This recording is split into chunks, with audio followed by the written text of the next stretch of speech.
पुण्यात्माओं,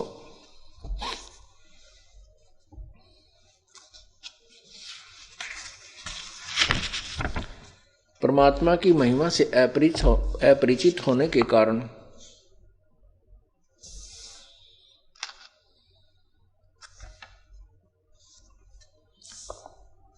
परमेश्वर की यथार्थ महिमा से अपरिचित होने के कारण, तत्व ज्ञान से अपरिचित होने के कारण ये नकली संत और महंत तथा ऋषि महर्षि, ये जो बोगस हैं, उन्होंने परमात्मा की परिभाषा को ही बदल डाला।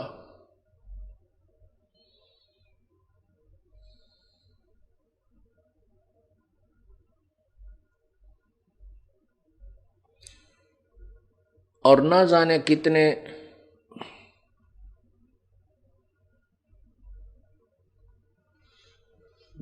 कितने प्रकार की थ्योरी बना दी और ना जाने कितने भगवानों का उत्थान कर दिया।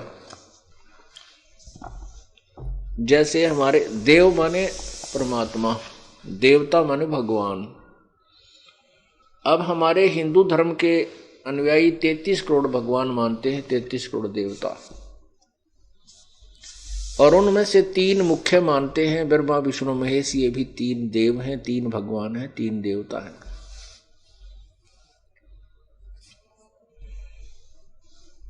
अब क्या बताते हैं, ग्रीब करता ऊपर चोट है, कहते हैं करतार, मूल लह नहीं मूर्खा, ये गिनते हैं क्यों डारे। कहते हैं जितने भगवान बन का इनकी बिरान माटी होगी, करता ऊपर चोट है, ये जितने हैं करतार, और मूल लह नहीं मूर्खा, ये गिनते हैं क्यों डारे। जैसे मूल गीता जी अध्याय नंबर 15 के श्लोक नंबर 1 से 4 में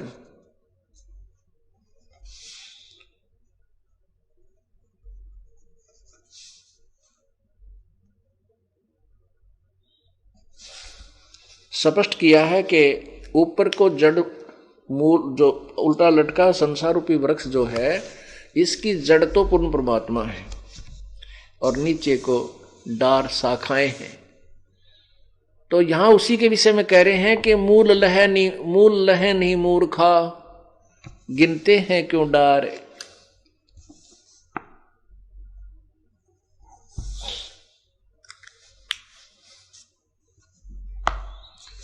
सतगुरु साहेब एक हैं, दूजा भरम विरोधी, बिन सतगुरु सूझे नहीं, चाहे पढ़ो 18 बोध। गलघोटा गुरुआ घने, ये फांसी दे अड़ाए, 12 तिलक बना के ये जमपुर दे धकाए। ये नकली संतों के बारे में बताते हैं कि गलघोटा गुरुआ घने, ये फांसी दे अड़ाए, कि ये बोलिया बाली आत्माओं को फंसा लेते हैं अपने जाल में, 12 तिलक बना के और बन ठन के दाढ़ी दूढ़ी राख के, ऊपर जटा बना के, लाल पीले कपड़े पहन के कति दाढ़ी मूछ मुंडा के, घोटम घोट होके ऐसा प्रभाव जमा लेते हैं। ये भोली आत्मा इनके साथ चिपक जाती हैं और फिर इनको कहते हैं काल के उस नरक में धक्का दे देते हैं, उसमें डाल देते हैं। आप भी साथ थे गिरे। झूठे गुरु का नाक ले, फिर श्रवण और नयने, सतगुरु बोले साखिया, दूर कर फोकट फेन। कहते झूठे गुरु का नाक ले।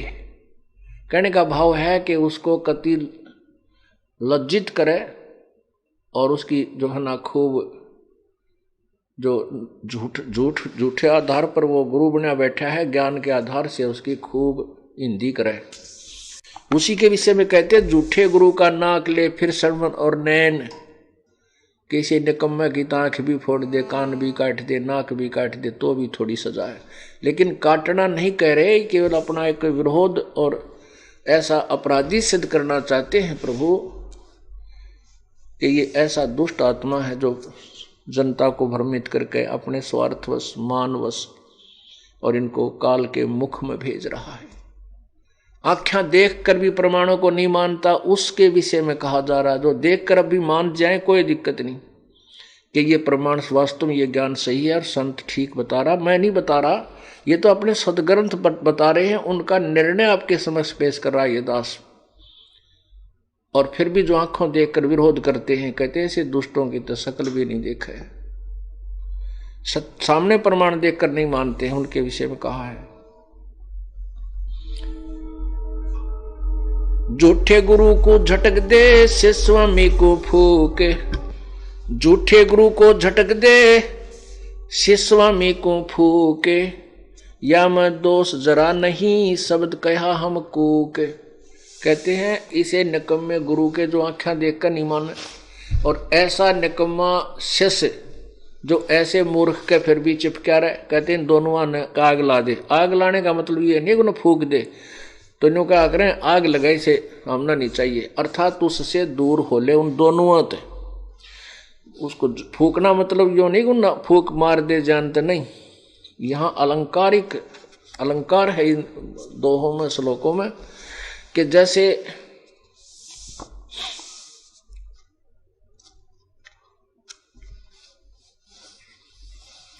चातुर प्राणी चोर हैं और मूड मुग्ध हैं ठोठे, संतों के नहीं काम के इनको दो गल जोटे। चातुर प्राणी ये नकली संत, एक बोलने की विधि अच्छी बना करके, अच्छी सुरीली आवाज में गाने गुणे गा करके, दो चार प्रमाण उल्टे सुलटे फट करके इन भोली आत्माओं को अपने पीछे लगा रहे हैं। और आंखों देख कर भी प्रमाण ये दास बता रहा है कि तुम्हारी साधना गलत है, और ये साधना यथार्थ है जो दास बता रहा है, सब वेदों गीता जी कुरान पुराण सबसे मेल खाता है।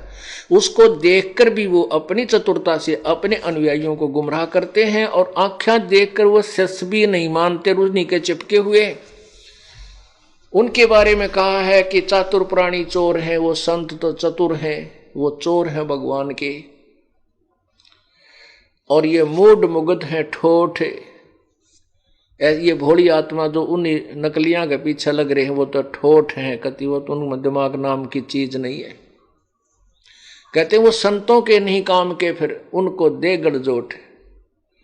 वो संत तत्वदर्शी संत के योग्य नहीं है, जो सामने देख कर नहीं मानता। वो कहते हैं उन दोनों का गल जोट दे, दोनों के गल जोटने का मतलब है दोनों एक रस्सी तो बांध दे, नहीं, कहते वो वही पड़े रहे वही मरे रहे एक जगह स्थान पर। वो नहीं मानते हैं तो पड़ो कुएं में जाओ नरक के अंदर, तुमने यही इच्छा है तो। उसी के लिए यहाँ कहा है, उसी दृष्टिकोण से कहा है कि झूठे गुरु को झटक दे, कि झूठे गुरु को तुरंत त्याग दे, और शिष्य स्वामी को फूक, जो नहीं मानते कहते फूक को नेक लो, फटक दो, पड़ा रहो, अर्थात उनका सहयोग ना दो, उनसे दूर रहो। फूकना माने उनसे दूर हट जाना। या मैं दोष जरा नहीं शब्द कहा हमको, कबीर परमेश्वर कहते हैं हम रुके मार के आवाज लगाकर कहते हैं उस नकली गुरु को त्याग देने से कोई दोष नहीं है, तुम अपराध नहीं है, बल्कि आपका कल्याण होगा।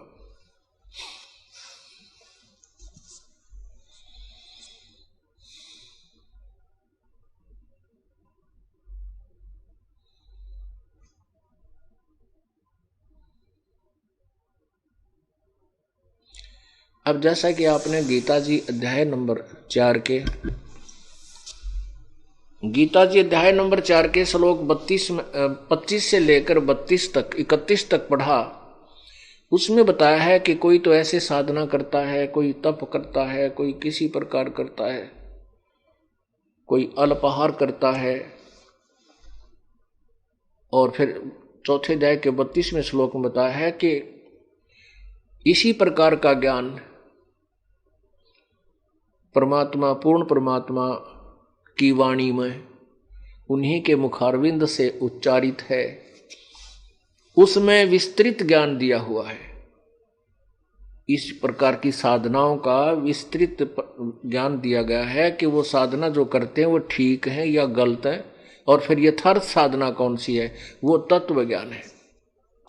चौथे अध्याय के 33वें श्लोक में कहा है कि उस दर्व यज्ञ से जो धन से करने वाले, जैसे आंख मीच का कितने दे दिए, 2 लाख रुपये भंडारा कर दे, कितना मंदिर बनवा दे, कितना कुछ बनवा दे, कहते हैं ये दर्व यज्ञ है। इस आंख मीच के बगैर विवेक के कहीं दान कर देने से, धन पैसा दे देने से, कहते हैं ज्ञान यज्ञ श्रेष्ठ है। क्योंकि ज्ञान हो जाने के बाद फिर ये व्यर्थ के जो कर्म आप करते हो, शास्त्र विरुद्ध क्रियाएं, ये आपकी खत्म हो जाएंगी। फिर कहते हैं उस तत्व ज्ञान को जो परमात्मा की वाणी में लिखा हुआ है, जो सस्वम वेद है, उस तत्व ज्ञान को चौथे अध्याय के 34वें श्लोक में कहा है, किसी तत्वदर्शी संतों के पास जाओ, उनको दंडवत प्रणाम करो और फिर कपट छोड़कर उनसे वो तत्व ज्ञान ग्रहण करो, फिर जैसे वो कहें ऐसे करो।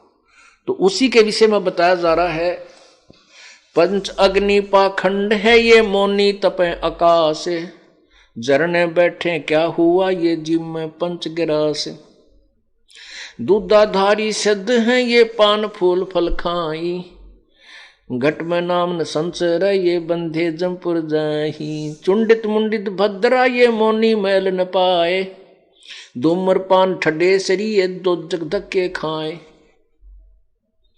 जोग नहीं यो रोग है जब लग सतनाम न चीन, घर घर द्वारे भटकते ये भेख बिना आकीन,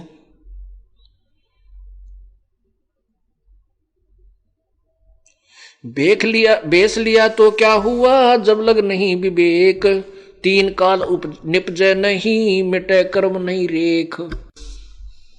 अब क्या बताते हैं, पंचाग्नि पाखंड है। ये क्या करते हैं, अज्ञानी जेठ के महीने में 41 दिन या 40 दिन धूप के अंदर बैठकर चारों तरफ 5 धूने लगाते हैं, 5 स्थान पर अग्नि जलाते हैं उपलों की आग से, और उसमें 3 घंटे बैठते हैं दोपहर को, 11 से 1 या 12 से 2 ऐसे, और फिर सुल्फा पीवें, फीम खावें। कहते हैं ये पाखंड है, पंचाग्नि पाखंड है। और मौनी तपे आकाश, कई क्या करते हैं, मौन रखते हैं कि हमारे गुरुजी ने मौन धारण कर रखा है। अच्छा, तो मौन धारण कर रखा है तो वो क्या करता है, जब उसको दूध की आवश्यकता होती है तो लिख कर देता है, दूध दो मीठा करके लिखता है। और कोई और काम कहना होता है, जैसे आश्रम वो बैठा है जहां पर, उसको लिख कर देता है। एक बार ये दास चला गया, जब तक नाम देने का आदेश मुझे नहीं हुआ था, लेकिन भक्ति दास कर रहा था और साथ में ये ढूंढ रहा था कि ये जो संत जन हैं जिनको हम साधु कहते हैं, जो कबीर पंथी भी हैं, जो कबीर साहिब के अन्य पंथों के भी अनुयायी हैं, जैसे गरीबदास पंथ के, घीस साहब दास पंथ के, दादू साहिब पंथ के, ऐसे उनसे भी मैं मिलता रहता था। उनकी जड़ को ढूंढ रहा था कि ये क्या कर रहे हैं।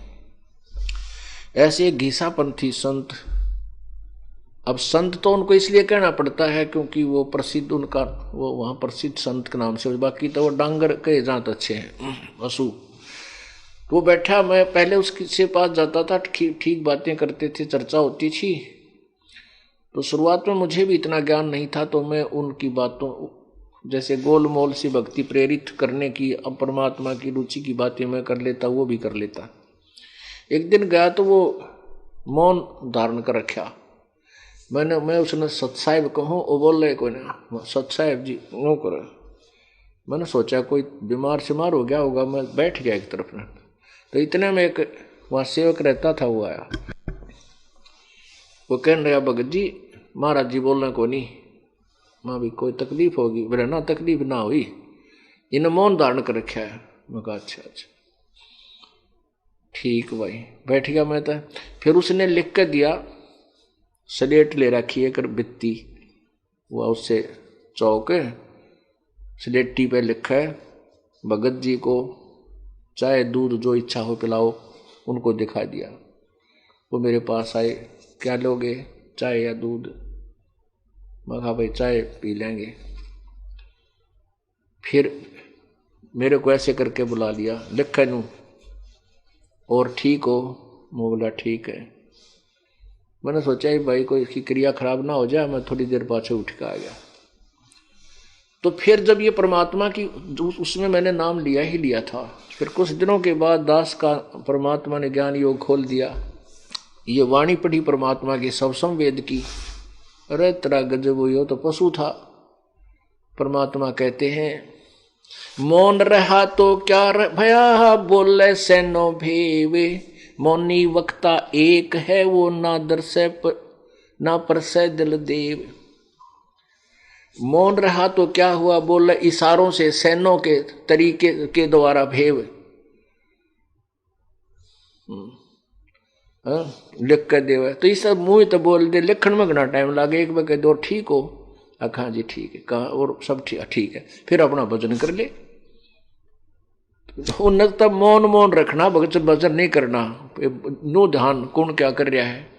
अरे थरा गजब। तो परमात्मा की वाणी से पता चला तो ये तो बो जग जाने बंदगी करें, बो सूल बबूल डिब करें डूंगर चढ़े, अंतर छीनी झूल, जग जाने बंदगी करें बो सूल बबूल। चुंडित मुंडित भद्रा पंचाग्नि पाखंड है ये, मोनी तपे आकाश, झरने बैठे क्या हुआ ये जी में पंचग्रास। दूधाधारी सद हैं ये पान फूल फल खाही, घट में नाम न संचरे वो बंधे जमपुर जाही। दूधाधारी सिद्ध हैं और पान फूल फल खाई, जैसे गीता जी के अध्याय नंबर 4 के श्लोक नंबर 29-30 में लिखा है कि कुछ तो आहार सीमित आहार संयम आहार लेते, सीमित अल्प आहारी है। उन अल्प आहारियों के बारे में परमात्मा बता रहे हैं। गीता जी में लिखा कि वो सभी अपनी क्रियाओं को पाप मुक्त करने वाली मानते हैं, लेकिन यथार्थ ज्ञान तो वो सबसम वेद तत्व ज्ञान में दिया जाएगा, वो परमात्मा की वाणी में मिलेगा। वो सत्य है, वो ठीक है या गलत है, तो अब बताया जा रहा है उसके बारे में।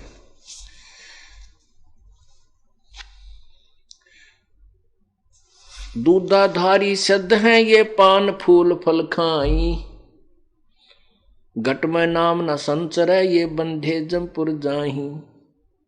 उनके नाम तो उनके पास है नहीं, इस कारण से वो बेशक से कितना सीमित आहार करते हैं। फूल दूध, दूधाधारी केवल दूध पीकर ही, जैसे आपने पीछे सुना था महर्षि दयानंद की करामात सन 1856 में, सन 1856 यानी 1913 में कहता है कि मैंने चावल तक खाने छोड़ दिए, केवल दूध पिया करता और भांग पीनी शुरू कर दी, और बड़ा ध्यान में मस्त रहता था। मैं बड़ी योग अभ्यास करता, भांग पी का अभ्यास तापन हो जा, कितना लौट जाओ आंख लग जिनो पड़ा राजनी नुकड़ ला ले वहीं लागी। तो ये योग अभ्यास नशेड़ी का कोई योग अभ्यास होया करे। और इसके बारे में महर्षि के बारे में ना बड़ी चला रखी है। तो 1857 के गदर के अंदर मेन रोल था, ये 1856-57 में तो भांग पिए पड़ा था। तो कहने का भाव ये है कि नकली आदमिया की इसी महिमा बना रखी है कि ये सच्चाई आंखें देख कर भी समझ में नहीं आती, सचमुच ये क्या ऐसे ही थे।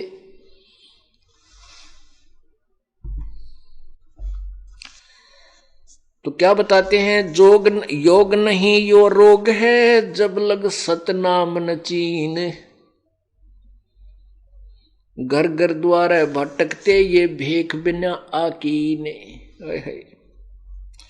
योग ये भक्ति नहीं, ये तो रोग है तुम्हारे जन्म मृत्यु का, और 84 लाख योनियों में जाने का ये कोड लग गया। योग यानी साधना नहीं है तुम्हारी, ये तो रोग है। योग नहीं ये रोग है, जब लग सतनाम नहीं चीन, जब तक तुझे सच्चा नाम नहीं मिलता।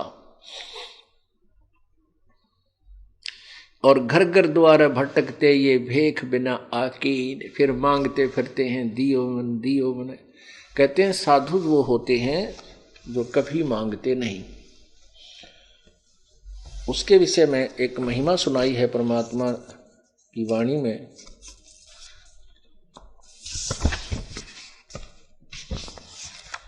अब वो पवित्र गीता जी में जो कहा है कि वो तत्वदर्शी संत बताएंगे, वही आपको बताया जा रहा है।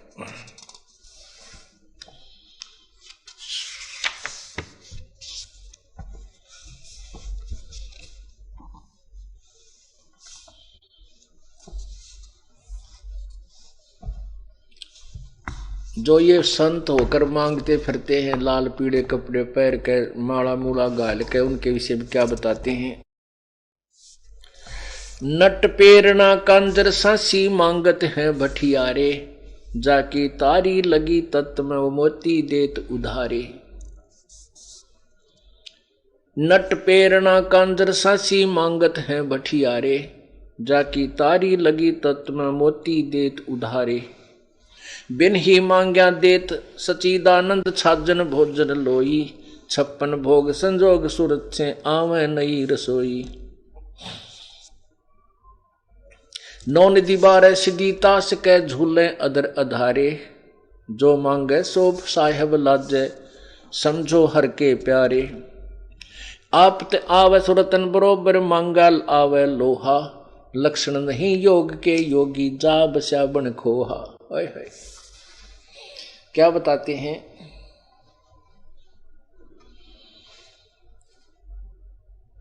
कि नट पेरना कांदर सासी ये मांगत है बठियारे, और जिसकी तारी लागी तत्व में वो मोती देवे उधारे। जो पूर्ण परम संत जो होते हैं वो तत्व ज्ञान से परिचित होकर के सत साधना करते हैं, वो मांगते नहीं, भगवान उनकी व्यवस्था आगे से आगे स्वयं करते हैं। इस दास को सन 1994 में उपदेश देने का आदेश दिया था पूज्य गुरुदेव जी ने। उसके बाद इस दास ने पहले तो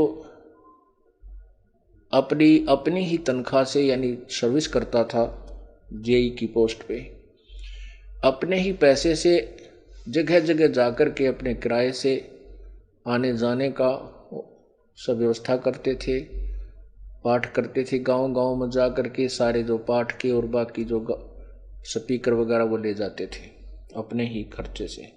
फिर 1995 में दास ने ये अधिक सत्संग हो जाने से यही सोचा कि एक ही नौकरी हो सकती है।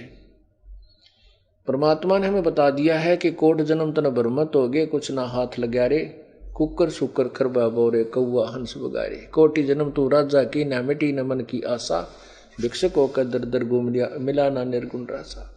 इंद्र कुबेर इसकी पदवी ब्रह्मा बनराया, और विष्णुनाथ के पुर को जाके फिर भी वापस आया। कहती फिर ये समझ में आ गया कि ये नौकरियां करके राजा भी रह लिए, हमारे नौकर भी बहुत रहा करते। और फिर ऐसे घसियारे बन गए, मुश्किल से नौकरी प्राप्त हुई, नौकरी मिलती तो भूखे मर जाते, ये तो मजदूरी करते। और कभी हम राजा रहे, इंद्र स्वर्ग के राजा भी रहे, तो यह तो बात कुछ भी नहीं हुई। फिर अब सोचा कि सच्चे सरकार की नौकरी करें, इस झूठी सरकार की नौकरी नहीं करते। आज मर जावा तड़के या किसी सरकार मारे लिए तो कुछ भी कोई नहीं। तो वो सच्ची सरकार की नौकरी सिलेक्ट की दास ने चुना, तो उससे लेकर आज तक नौकरी त्याग दी। फिर पैसे की व्यवस्था परमात्मा ने की, दास ने कभी किसी से एक ना पैसा नहीं मांगा आज तक। लेकिन इतनी प्रेरणा अवश्य दी है कि ये पुण्य करने से ये लाभ होगा, जो परमात्मा ने बताया से केवल उतना बताया। और आज आप देख रहे हो प्रभु की कृपा से सब व्यवस्था हो रही है। यहाँ फ्री भंडारा चल रहा है, फ्री मुफ्त उपदेश दिया जाता है। जो भी बुक परमात्मा के नाम के संबंधित है वो भी मुफ्त दी जाती है। और आप देख रहे हो कितनी पुण्यात्मा प्रतिदिन 200, 400, 500 व्यक्ति तो हजारों की संख्या में तो डेली भोजन आहार करते हैं, और 10वें दिन समागम हो जाता है। क्योंकि वो परमात्मा अपनी प्यारी आत्माओं को पहले तो धन देता है, उनके 100 प्रकार के संकट निवारण करके फिर अंदर से प्रेरणा करता है, बेटा दान भी करना चाहिए। कहते हैं क्रय करावे साइया मन में लहर उठा, दादू सज्जर जीव के वो आप बगल हो जाए। तो यहां यही बताना चाहते हैं कि नट प्रेरणा का अंदर सासी मांग्या कर बठियारे, और जिसकी तारी लगे तत् में मोती दे उधारे। जो पुण्यात्मा पहली बार सत्संग में आते हैं वो बिल्कुल जो दुखी हैं उनके पुण्य समाप्त हो चुके होते हैं। उनको आते ही परमात्मा बंदी छोड़ अपने कोटे से कुछ राहत ऐसी देता है कि वो सोच भी नहीं सकता, इतना सुख दे देता है। फिर उसको प्रेरित किया जाता है कि बेटा अब अपने पैरों पर खड़ा हो, अपना दान पुण्य शुरू कर, ताकि तेरे उसके प्रतिफल में 1000 गुना करके भगवान आपको देगा। तो उसी व्यवस्था से फिर आपके ठाठ कर देता है भगवान। जैसे गीता जी में अध्याय नंबर 3 के श्लोक 10 से 15 में स्पष्ट किया है कि जो भगवान के द्वारा दिया हुआ जो संस्कार में आपको धन है उसमें से कोई दान नहीं करता, वो तो चोर बताया है। और जो केवल दान ना करके, यज्ञ नहीं करते, अनुष्ठान ना करके केवल पेट भरने के लिए अच्छा बढ़िया पकवान हलवे पूरी खीर बना बना खाते हैं, वो तो पाप ही खाते हैं। इस प्रकार फिर पुण्यात्मा अपने आप प्रभु के चरणों में दान करते हैं। फिर उस दान से आपको कितना लाभ होता है आप देख रहे हो। यहां पर सदा व्रत चल रहा है प्रभु कबीर जी की कृपा से। परमात्मा कबीर जी आपको अपने कोटे से धन देता है, क्योंकि इस 21 ब्रह्मांड का के मालिकों का इतना व्योत नहीं है। जैसे हरियाणा में एक बार फ्लड आ गई थी, बाढ़ आई थी, उसमें उस समय 900 करोड़ का नुकसान हो गया था, जो कि सरकार ने देना तय किया था। लेकिन हरियाणा सरकार का व्योत नहीं था कि उस अक्षति को पूरी कर दे। उस समय सरकार का कुल 600 करोड़ का बजट था, जो सारे वर्ष में उसने खर्च करना था, और 900 करोड़ अक्षति होगी केवल बाढ़ से।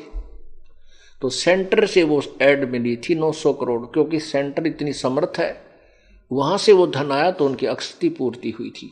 तो पुण्य तो जैसे कि सरकार के पास तो उसका सीमित, हरियाणा सरकार के पास सीमित धन है, इससे ज्यादा कमबत्ती नहीं किया जा सकता, वो कर ही नहीं सकते, उनका सारा बजट डामाडोल हो जाए।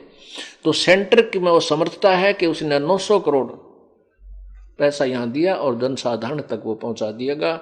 जिसका कोई भैंस मर गई थी, किसी का मकान गिर गया था, ट्यूबवेल खराब हो गया था, उनके पैसे दिए गए, मुआवजा दिया। तो ऐसे ही जो आपको इस नाम के माध्यम से जो सुख मिल रहा है, ये सतलोक से आ रहा है। यहां पर इस 21 और इस ब्रह्मांड के अंदर तो सीमित है इनका बजट, वो परमात्मा आपको दे रहा अपनी तरफ से।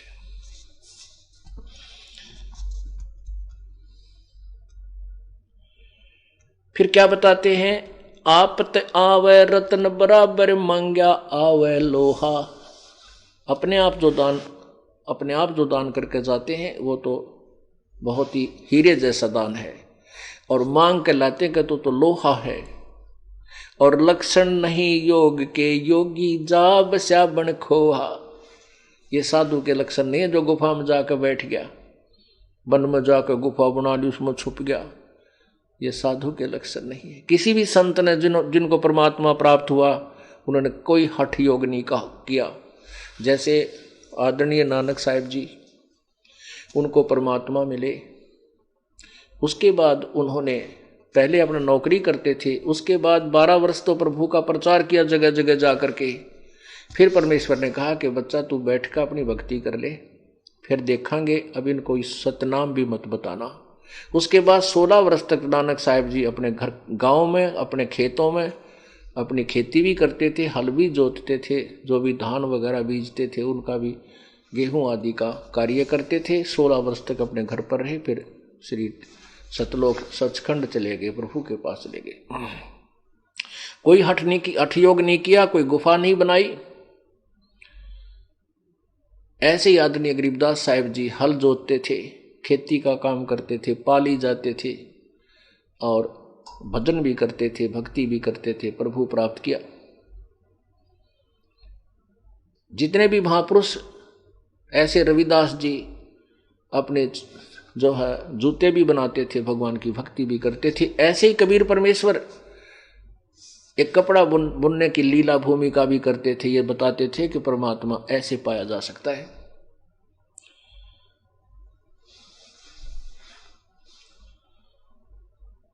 आप ते आवे रतन बराबर, मांग्या आवे लोहा, लक्षण नहीं योग के योगी, जा बसा बन खोहा।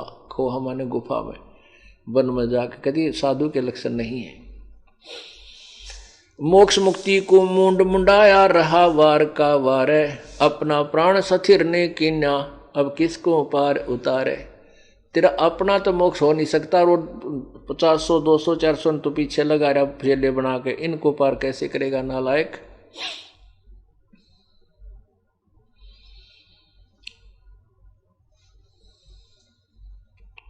टूका कारण फिरे कुकरा, सत्तर घर फिर आवे, ये तो लक्षण ना साधु के, क्यों बाणा व्रत लजावे।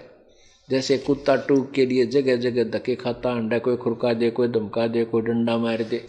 कहते टूका कारण फिरे कुकरा, 70 घर फिर आवे, ये तो लक्षण ना साधु के, क्यों बाणा व्रत लजावे। जैसे कुत्ता फिरता है, ऐसे कहते हैं वो साधु का वेश धारण करके संत का, और उस कुत्ते की तरह मांगता फिर रहा है। कहते हैं क्यों भगवान को भी तू लज्जित कर रहा है। टूका कारण फिरे कुकरा, 70 घर फिर आवे, ये तो लक्षण नहीं साध के, क्यों बाणा व्रत लजावे।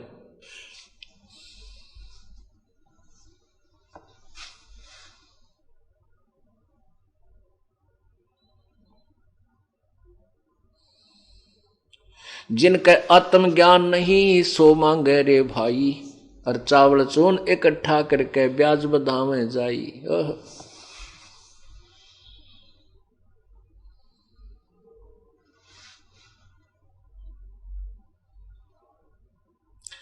जिनके आत्म ज्ञान नहीं, वह मांगे रे भाई, और चावल चून इकट्ठा करके उसने बेच के फिर ब्याज पर रुपये दे दे, पाप के बागी। ओए होए। जिनको आत्मज्ञान नहीं है, वो मांगे रे भाई, चावल चून इकट्ठा करके ब्याज बधावे जाई।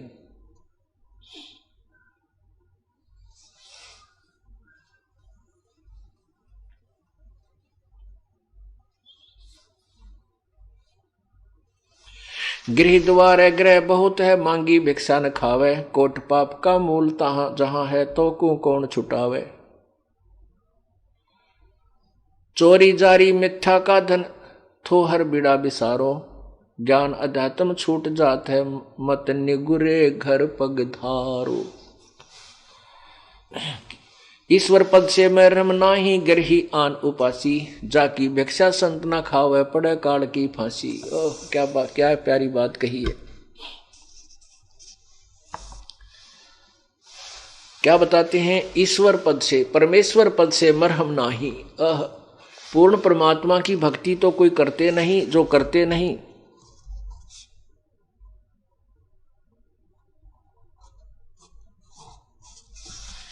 और वो गृहस्थी जैसे मांगने वाले संत, वो नकली संत इधर उधर जाते हैं, कहते हैं ईश्वर परमेश्वर पद से मरहम नाही, वो गृहस्थी आन उपासी, अन्य देवताओं की पूजा करते हैं जो गृहस्थी। और जाकी भिक्षा संत न खावे, पड़े काल की फांसी। उसकी तो भिक्षा भी संत ने नहीं खानी चाहिए, वो काल की फांसी डल जाएगी, अर्थात काल के जाल में रहेगा। जो अन्य देवताओं के पुजारी हैं, कहते हैं उनकी तो भिक्षा मांग के भी नहीं खानी चाहिए, उसके अन्न खाने से तू भी दोषी हो जाएगा, काल के जाल में फंसा रहेगा। चोरी जारी मिथ्या का धन, थो हर बिड़ा बिसारो, ज्ञान अध्यात्म छूट जात है, मत निगुरे घर पगदारो। निगुरा जो गुरु विहीन व्यक्ति है, बिना गुरु का व्यक्ति है, कहते वहाँ का भोजन भी खाने से, वहाँ पर जाने से तेरा अध्यात्म ध्यान टूट जाएगा, उसमें भंग हो जाएगा।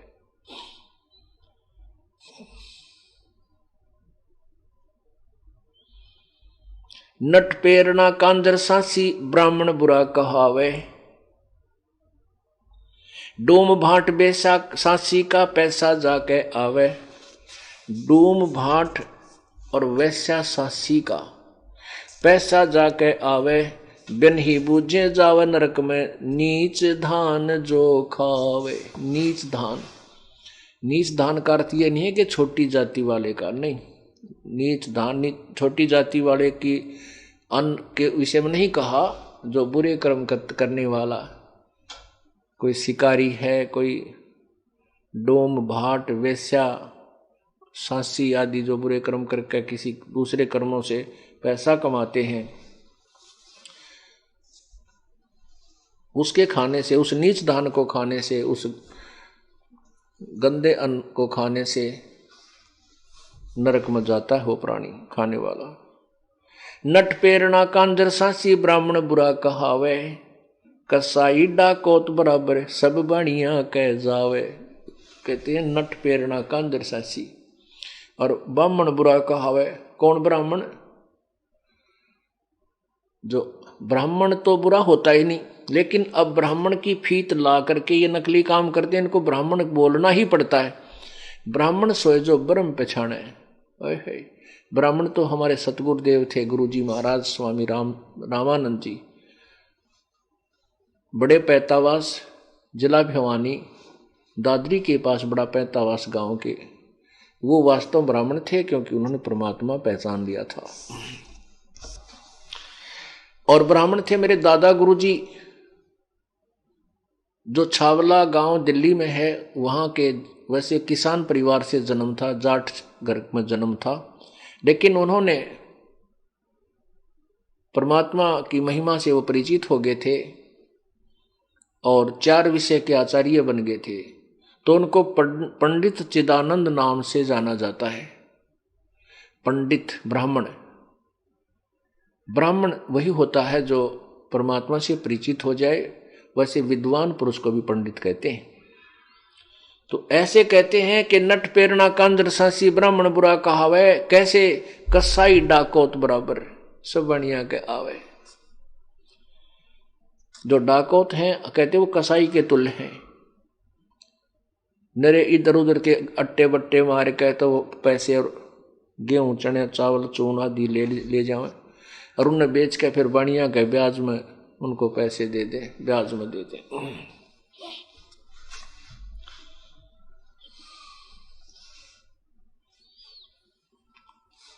ब्राह्मण बनिया अक्षत्री शूद्र, ये चारों कुल ऊंचा। अब देखो परमात्मा की महिमा, कितना निर्मल ज्ञान है। ब्राह्मण बनिया अक्षत्री शूद्र, ये चारों कुल ऊंचा। इनमें शूद्र को नीच नहीं कहा प्रभु ने, क्योंकि ये तो केवल एक कर्म है। आप अपना कर्म, जो हमारे जो कर्म विभाजित किए गए हैं, उन कर्मों के आधार पर उसमें कोई छोटा बड़ा नहीं होता। अब जैसे एक मुख है, अपने शरीर का अंग है, हाथ हैं और पैर हैं, पेट है, ये हैं तो अपने ही अंग। इनमें पैर नीचे हैं तो क्या ये पैर हमें लेकर चलते हैं, पैर जमीन पर रखे हैं, क्या ये नीचे हैं? ये बुरे नहीं है, ये ऊंचे हैं, अच्छे हैं। ऊंचा माने अच्छा। और जैसे हमारा जो विसर्जन पॉइंट है यानी गुदा है, हम जब टट्टी जाते हैं, पेशाब करते हैं, क्या वो नीचे अंग है? क्या वो बुरे हैं? नहीं, अंग बुरे नहीं। जैसे हमारे कहीं पर भी कोई दर्द हो जाता है, यदि कैंसर हो जावे गुदा में, तो क्या ट्रीटमेंट नहीं कराओगे? जान निकल जा, कलजा पट पट आवे, एक जैसा ही दुख होगा, क्योंकि वहां से भी हमें जान जाएगी। तो ऐसे ही ये चारों जो वर्ण हैं, ये एक ही अंग है, इसमें ऊंचा नीचा कुछ नहीं। इनके कर्म विभाजित हैं, वो अपने कर्म को सही, वो आवश्यक हैं और वो सही हैं, ऊंचे कर्म हैं वो। यदि किसी के टट्टी का बंदा पड़ जाए किल की मारे, बता क्या गुदा बुरी है? तो ऐसे ही। और 1 महीने 10 दिन यदि बाजार में ये स्वीपर झाड़ू ना मारे या वो नाले साफ ना करें, किलकी पाट जाए, सारा शहर गांव छोड़ के घर छोड़ के भाग जाए। तो ये नहीं कहना कि ये नीचे नहीं है, ये बुरे नहीं है। ये हमारा सब एक समाज अंग है। ऐसे ही परमात्मा ने समझाने की चेष्टा की है कि ब्राह्मण बनिया अक्षत्री शूद्र ये चारों कुल ऊंचा, और निग्रह द्वारा न जावे योगी जो जत इंद्री सूचा।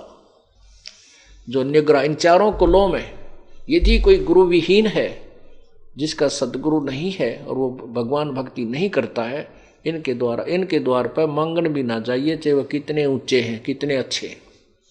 क्योंकि जो परमात्मा की भक्ति नहीं करता मनुष्य जीवन पाकर वह पहला दोषी है, भयंकर अपराधी है वो। और यदि कोई साधना भी करता है और पूर्ण संत से नाम नकली गुरु से, जिसने गुरु नहीं बना रखा और भक्ति करता, वो भी अपराधी है। और जिसने गुरु नकली झूठे बना रखे वो भी महाअपराधी है। अर्थात भक्ति जो करते हैं वो गुरु बनाकर करें तो फिर कोई दोष नहीं। वहां जाने से, खाना खाने से के उद्देश्य से वहां किसी कारण से आप रुक जाओ किसी के घर में और खाना खाना पड़ जावे तो वो दोषी नहीं है।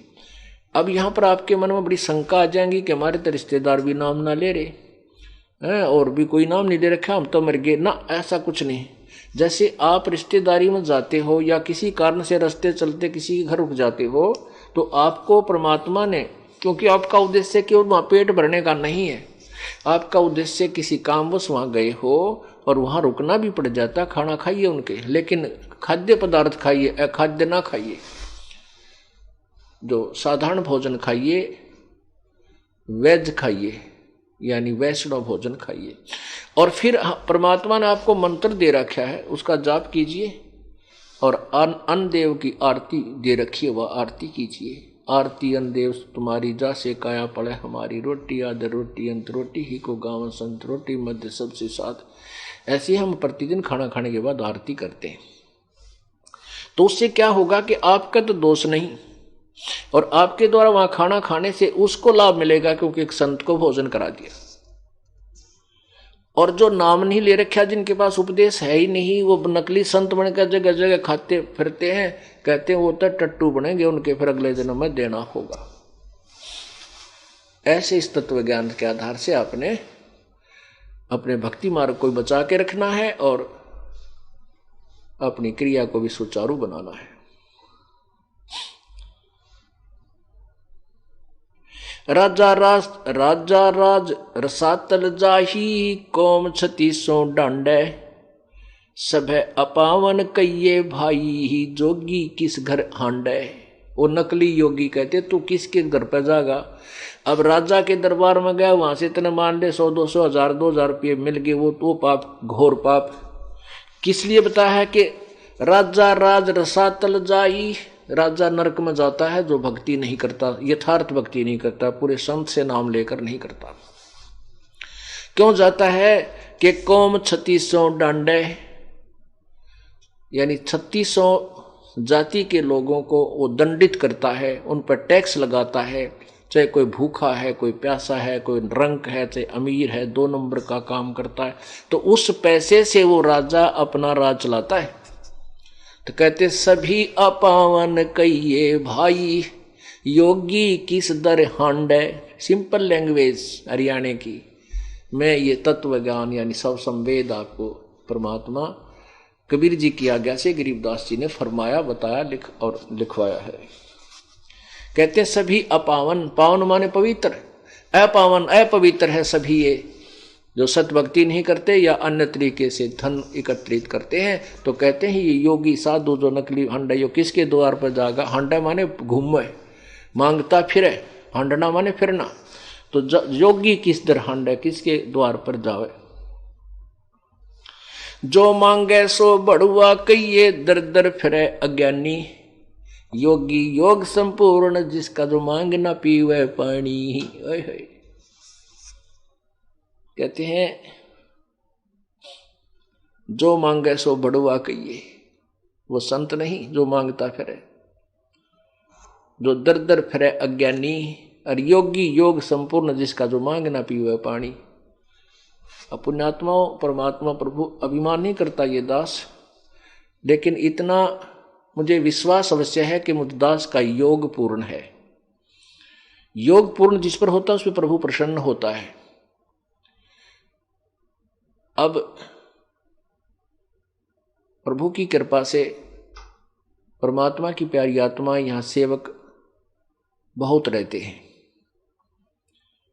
और जब भी किसी खाने की या पीने की आवश्यकता होती है बच्चे तुरंत भागे आते हैं, गुरुजी किस चीज़ की आवश्यकता है, चाय पीनी है या जल पीना है। दास को चारपाई से नीचे कदम भी नहीं रखने देते। तो वो इनसे ये भी सिद्ध होता प्रभु का, अपने अपने हम पैरा अपने थर्मामीटर से अपना अपना तापमान नाप ले सकते हैं परमात्मा की वाणी से। क्या कहते हैं, जो मांगे सो भड़ुआ कहिए, दर दर फिरे अज्ञानी। योगी माने साधक, योगी योग संपूर्ण, जिसका जो मांग ना पीवे पानी, यानी उसको पानी भी मांगने की आवश्यकता ना पड़े, आगे तैयार खड़े पाओ बच्चे सेवक। तो ऐसा ये तरीका बताते हैं।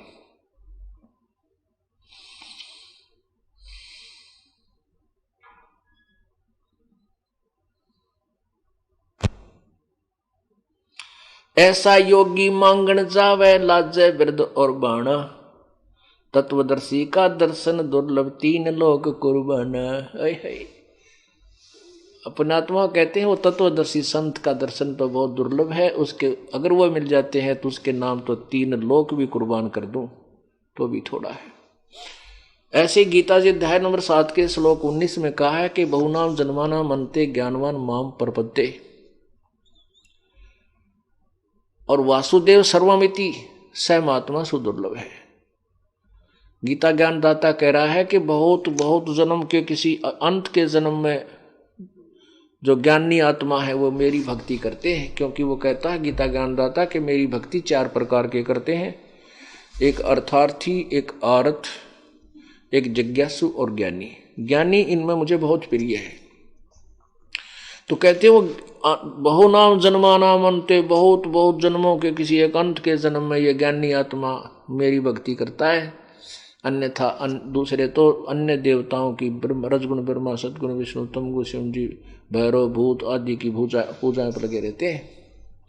और ये बताने वाला कि वासुदेव सर्वमिति स महात्मा सुदुर्लभ है, ये बताने वाला कि वो वासुदेव सर्वगतम ब्रह्म, जो गीता जी अध्याय नंबर 3 के श्लोक नंबर 14 और 15 में लिखा है कि सभी प्राणियों का शरीर अन्न से उत्पन्न होता है, अन्न वर्षा से होता है, वर्षा यज्ञ से होती है, यज्ञ शुभ कर्मों से होती है, विहित शास्त्र अनुकूल साधन कर्मों से होता है, और कर्म लगाए ब्रह्म ने, ब्रह्म की उत्पत्ति हुई अक्षर पुरुष यानी अविनाशी परमात्मा पूर्ण ब्रह्म से, और वही सर्वगतम ब्रह्म वो वासुदेव सर्वगतम ब्रह्म की जिसकी सर्व सब के ऊपर सत्ता है वो वासुदेव कहलाता है। वो सर्वगतम ब्रह्म वो वासुदेव ही वो यानी वो सर्वगतम ब्रह्म अर्थात वो चिदानंद परमात्मा, वो पूर्ण ब्रह्म सर्वगतम ब्रह्म वासुदेव भगवान अर्थात वो पूर्ण परमात्मा ही यज्ञों में प्रतिष्ठित है, वही पूजा में मुख्य मानकर इष्ट रूप में उसको मानकर साधना की जाती है। तो इसी प्रकार गीता जी अध्याय नंबर 7 के श्लोक 19 में कहा है कि वासुदेव सर्वमिति यानी वो पूर्ण परमात्मा सर्वगतम ब्रह्म ही, परम अक्षर ब्रह्म ही सब कुछ है, वही पूजा के योग्य है, वही मोक्षदायक है, वही पाप विनाशक है, वही काल के जाल से छुड़वाने वाला बंदी छोड़ है, वही पूजा के योग्य है और नहीं। ये बताने वाला संत तो बड़ी मुश्किल से मिलेगा, सुदुर्लभ है, बहुत ही मुश्किल से उपलब्ध होगा। इसी का प्रमाण इस शवसम वेद में कहा है, कोट्योम तत्व भेद कोई ना कह रे झूम करा, यो पैसे ऊपर नाच सुनो राई झूम करा, कोट्यों मध्य कोई नहीं रे झूम करा, अरबों में कोई गर्क सुनो राई झूम करा। कहते तत्व ज्ञान कोई नहीं कहता ना उनको पता, ये तो पैसे ऊपर नाच, पैसे के ऊपर खेल बनाया बैठे हैं ये नकली संत। और करोड़ संतों में कोई नहीं मिलेगा तुझे तत्वदर्शी, अरबों में कोई गर्क मिलेगा, अरबों में। पुण्यात्माओं एक गांव में अगर 20,000 की आबादी है उसमें 5,000 गुरु पाओगे। गुरु कौन? जो भक्ति मार्ग में मार्गदर्शन करे। किसी के बालक के कोई बुखार हो गया तो पड़ोसन बुढ़िया आवेगी बेटी के, अब क्या बात है ताई, ये तेरा पोता बीमार हो गया, ये बेटी थर बारलियाँ की दर दे, बारली देवी की बारलियाँ की, बारली का। दूसरी आओगी बेटी, क्या हो गया, वो बताओगी पोता तेरा बीमार हो गया, भीतरली का दर दे। कोई कहेगी थर बाबा हरिदास की पूजा है, उसका बाबा जी का दर दे। कोई कहे थर श्याम जी की पूजा है, उसके 5 रुपये रख दे। कोई किस्से का, कोई माता का, कोई शीतला के 36 पंगे, यानी एक गांव में 5000 गुरु तैयार पाओगे। और पूरे विश्व में देख ले कितने गुरु हो गए। तो परमात्मा कहते हैं करोड़ संतों मत कोई पावे को नहीं, अरबों अरब इन गुरुओं में, अरब में एक संत मिलेगा, अरबों में कोई गर्क। जैसे इस दास के इस ज्ञान को सुन करके नकली गुरु भी पनप सकते हैं, लेकिन उनके पास ना भक्ति है, ना यथार्थ भक्ति मार्ग है, उनको आदेश नहीं है, इसलिए वो आप भी नरक में जाएंगे और उनको शिष्यों को भी नरक ले जाएंगे। क्योंकि एक समय में एक ही संत होता है, दूसरा नहीं होता। ये शुरू से ऐसा नियम प्रभु का बनाया हुआ, क्योंकि कबीर परमेश्वर स्वयं जब आए थे अकेले ही तत्वदर्शी संत और गुरु थे। 64 लाख शिष्य उनके हुए थे, उन्होंने किसी भी अन्य संत को अपना उत्तराधिकारी नहीं बनाया कि तू नाम दे दिए, मेरे रहते तू भी नाम दिया कर। नहीं तो 64 लाख तो बहुत हो जाते। उस समय तो कोई ऐसा कन्वेंस भी नहीं था, ना कोई ऐसा ब्रॉडकास्ट का साधन था, लेकिन वो समर्थ थे। एक एक दिन में हजारों स्थानों पर स्वयं प्रकट होकर के जनता को लाभ दिया करते थे। तो कोई गुरु और नहीं दूसरे को नाम देने का आदेश अपने समय में नहीं दिया। तो ये नकली संत भी मान लीजिए कोई पनप जाएगा, लेकिन वो गर्क नहीं होंगे। गर्क माने जिसको आदेश भी नाम देने का, उसके पास नाम भी पूरे हो और तत्व ज्ञान से परिपूर्ण हो। ऐसा तो कहते अरबों में तुझे संत मिलेगा, अरबों में।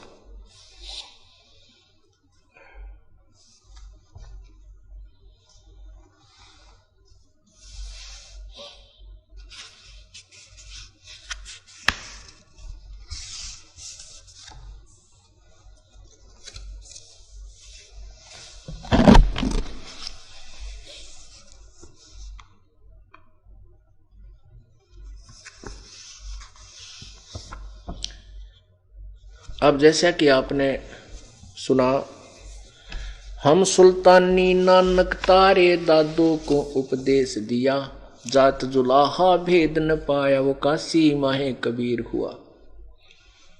पुण्यात्मा, अब परमात्मा के जो साक्षी संत हैं उनके विषय में आपको जानकारी दी जाएगी। अब पहले आपको ये सिद्ध किया जाएगा कि परमात्मा साकार है व निराकार, क्योंकि हम परमात्मा की परिभाषा से भी परिचित नहीं हैं।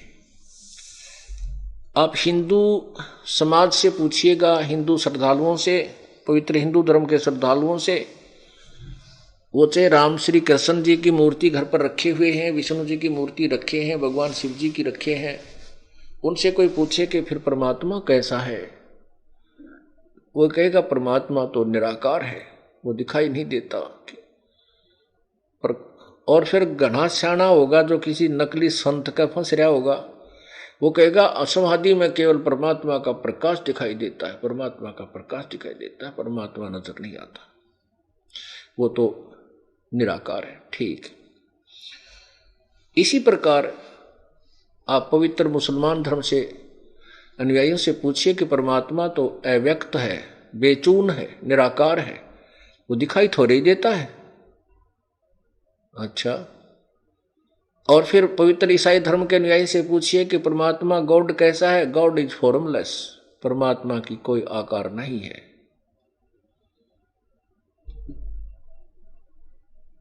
और सिख धर्म के अनुयायी, पवित्र सिख धर्म के अनुयायी से पूछिएगा,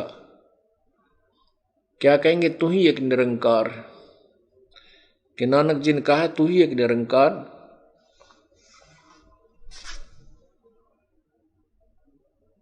अर्थात परमात्मा निराकार है। अब आपको आपके समक्ष वह सभी प्रमाण दिए जाएंगे कि परमात्मा साकार है और मनुष्य सदृश्य है। पहले आपको ईसाई धर्म का पवित्र शास्त्र बाइबल दिखाते हैं, और बाइबल में परमात्मा साकार मनुष्य जैसा है और एक नहीं अनेक भगवान वो स्वयं कहते हैं।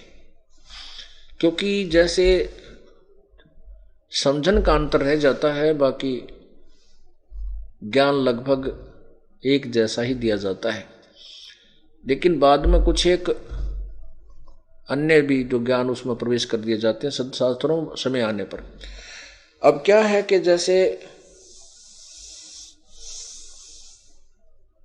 पूरा ईसाई धर्म